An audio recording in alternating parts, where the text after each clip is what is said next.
शुक्र की बात करेंगे 1 से 12 घरों के बारे में डिटेल में वीडियो सेव और शेयर कर दीजिए। पहले घर का शुक्र हो तो ऐसे लोग दिखने में सुंदर होते हैं, अट्रैक्टिव होते हैं, ऑपोजिट सेक्स यानी कि अगर मेल है तो लड़कियां जल्दी अट्रैक्ट होंगी, फीमेल है तो लड़के अट्रैक्ट होते हैं। ऐसे लोग अपनी मेहनत से, अपनी हिम्मत से आगे बढ़ने वाले और अपनी मेहनत से सब कुछ करने वाले होते हैं। ऐसे लोगों की लव मैरिज होने के योग बहुत ज़्यादा रहते हैं और जितना ज़्यादा ऐसे लोग अपने जीवन के अंदर रुपया, पैसा, सुख समृद्धि की चाहत कम करे, लालच कम करे, उतना ही पैसा अपने आप चल के ऐसे लोगों के पास आता है। ऐसे लोगों को अपने जीवन साथी अगर मेल है तो अपनी पत्नी के हाथ में पैसे जरूर कुछ देने चाहिए, जिससे उसकी पत्नी खुद निकाल के खर्चे के समय में अगर पति को पैसा देती है तो घर में हर तरह की बरकत होती है। करैक्टर खराब नहीं होने देना। पक्षियों को सतनाजा डालने से बड़े अच्छे फायदे होंगे। काली लाल गाय की सेवा करोगे, लाभ होगा। धन भाव का शुक्र अच्छा होता है, बुरा नहीं होता। चाल चलन का ध्यान रखना चाहिए। ऐसे लोग अपनी मेहनत से आगे बढ़ने वाले, अपने पूरे परिवार को साथ लेके चलने वाले, अपने परिवार के लिए सब कुछ करने वाले। ऐसे लोगों का घर बड़ा होता है, घर में मेहमानों का आना जाना लगा रहता है, मेहमानों की पूरी देख रेख करने वाले, अपनों के साथ मिलकर चलने वाले। जीवन साथी का सुख ठीक ठाक मिलता है। अगर शुक्र शुभ अवस्था में हो तो पैसा, सुख, समृद्धि बढ़ती है। ऐसे लोगों के जीवन साथी को भी शादी के बाद लाभ होता है, उनका काम बढ़ता है। ऐसे लोगों को हर शुक्रवार 2 किलो आलू हल्दी से पीले करके गाय को खिलाने चाहिए। इससे धन सुख समृद्धि बढ़ती है, शादीशुदा जीवन अच्छा रहता है। तीसरे घर के शुक्र वालों के लिए तो बोला ही जाता है कि अफेयर बहुत रहेंगे। ऑपोजिट सेक्स यानी लड़के हैं तो लड़कियां, लड़की है तो लड़के बड़े अट्रैक्ट होते हैं। लव मैरिज के योग बनते हैं। ऐसे लोगों को अपनी कमाई से मकान बनाने से परहेज रखना चाहिए। मकान के बाद तकलीफें जरूर आती है। मेहनत से आगे बढ़ने के योग होते हैं, लेकिन अगर 2 साथ में राहु या सूर्य बैठ जाए तो आलसी भी हो जाते हैं, ग्रस्त जीवन में पंगे पड़ते हैं। इसलिए ऐसे लोगों को आलसी नहीं होना चाहिए और अपने भाभी के साथ संबंध अच्छे रखने चाहिए।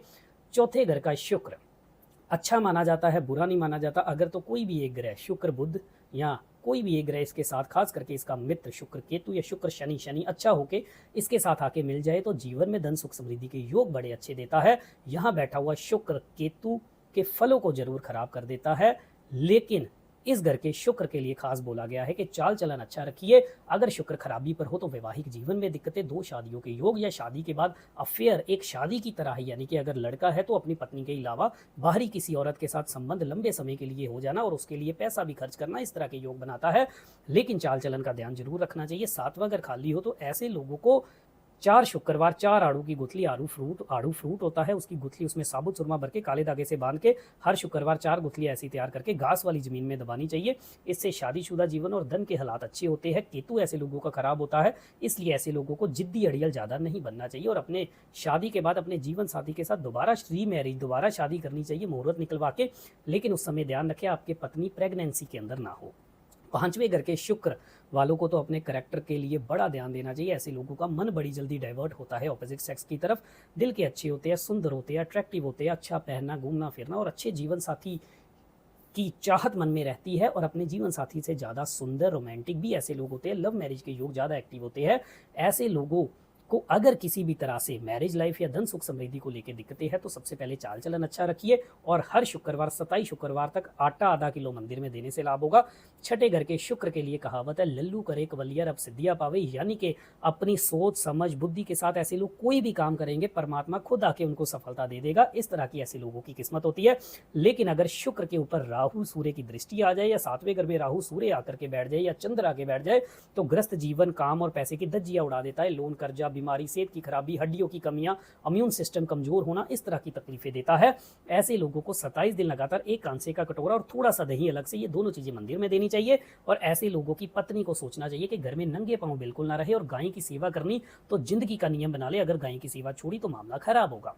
7वें घर का शुक्र ऐसे लोगों को जीवन में आगे बढ़ने की चाहत बहुत होती है और ऐसे लोगों के अंदर शारीरिक जोश भी अच्छा होता है। अपनी मेहनत से आगे बढ़ने वाले, सब कुछ करने की क्षमता रखने वाले होते हैं।